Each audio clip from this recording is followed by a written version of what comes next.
Bonjour les HLP.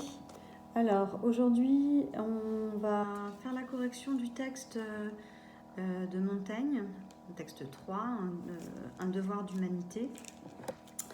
Alors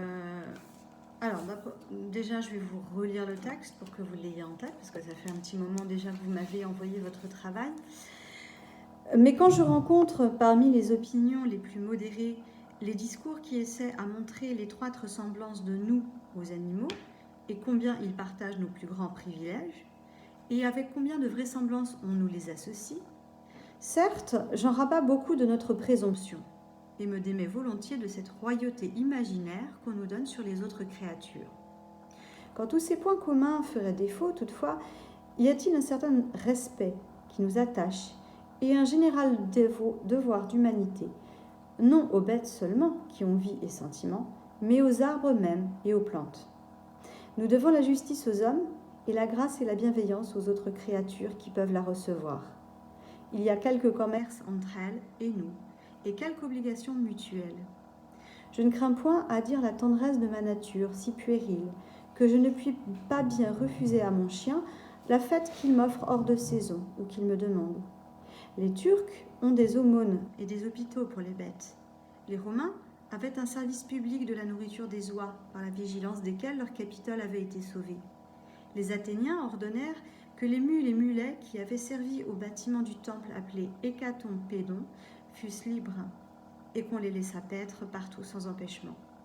Les Agrigentins avaient en usage commun d'enterrer sérieusement les bêtes qui leur avaient été chères, comme les chevaux de quelque rare mérite, les chiens et les oiseaux inutiles, ou même qui avaient servi de passe-temps à leurs enfants. Et la magnificence qui leur était ordinaire en toutes choses paraissait aussi singulièrement à la somptuosité et nombre des monuments élevés à cette fin, qui ont duré en parade plusieurs siècles depuis. Alors, vous aviez donc en première question, quels enseignements Montaigne tire-t-il des opinions et des discours qu'il mentionne au début du texte? Quels exemples d'opinions et de discours de cette sorte connaissez-vous? Alors, excusez-moi. Montaigne remarque la vraisemblance des discours qui associent homme et animal. Parmi les opinions de ce type, on peut penser à l'animisme. L'animisme, c'est une attitude qui consiste à attribuer aux choses une âme analogue à l'âme humaine. On peut penser aussi, sur le plan spirituel, à la biologie, pour la science. On peut penser pour la littérature aux fables.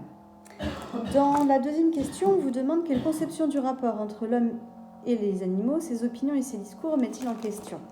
Alors, ils remettent en question, bien évidemment, la supériorité de l'homme sur le reste de la nature. L'homme se juge distinct des autres animaux grâce à sa conscience, l'animal n'agissant que par instinct. Dans la question 3, on vous demandait quelle forme l'homme doit-il donner aux différentes relations qu'il entretient avec les autres êtres vivants d'après Montaigne et pourquoi. Donc d'après Montaigne, les hommes doivent faire preuve de justice entre eux, mais de bienveillance envers les animaux. Les hommes doivent un respect aux animaux et agir avec eux comme par contrat, un échange mutuel de dons. Les soins qu'ils leur prodiguent sont une forme de reconnaissance pour les services rendus.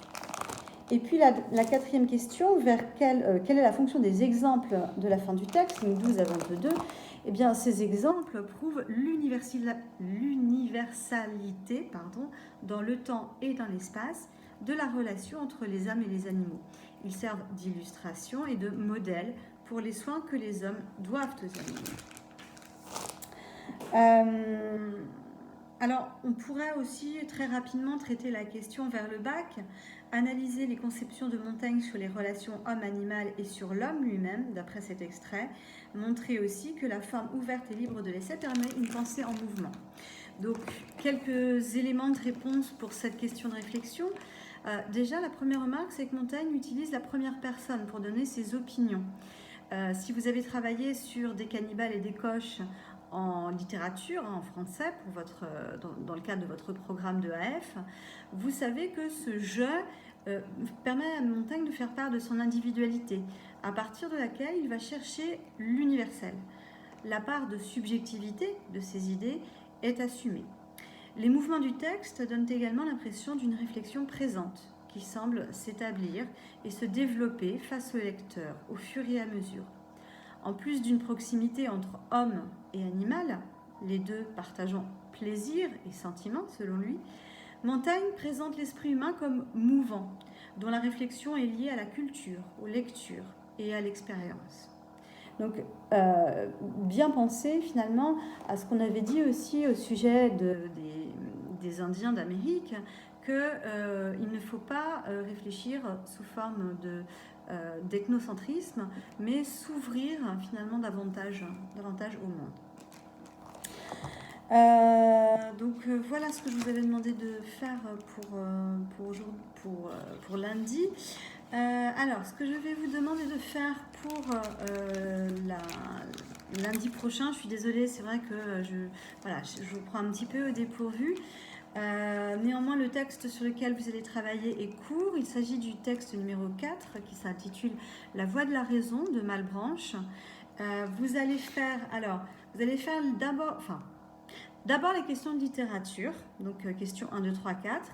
Et ensuite, j'aimerais que vous fassiez les 2 questions d'histoire des arts sur le tableau d'Autodix qui est à gauche de la feuille que je vous envoie en pièces jointes.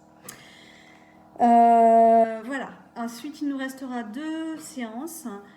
Une où on corrigera Malebranche. Vous aurez à faire un travail ensuite sur un dossier sur le rapport de l'homme à l'animal, où vous aurez à choisir finalement un des textes, un des documents qui vous a le plus marqué, choqué. Et puis, vous aurez à faire un petit travail de vocabulaire, à la suite duquel nous conclurons sur cette dernière séquence de HLP. Voilà, je vous remercie de votre attention, je vous souhaite une bonne journée et je vous dis lundi ou mardi prochain. Au revoir.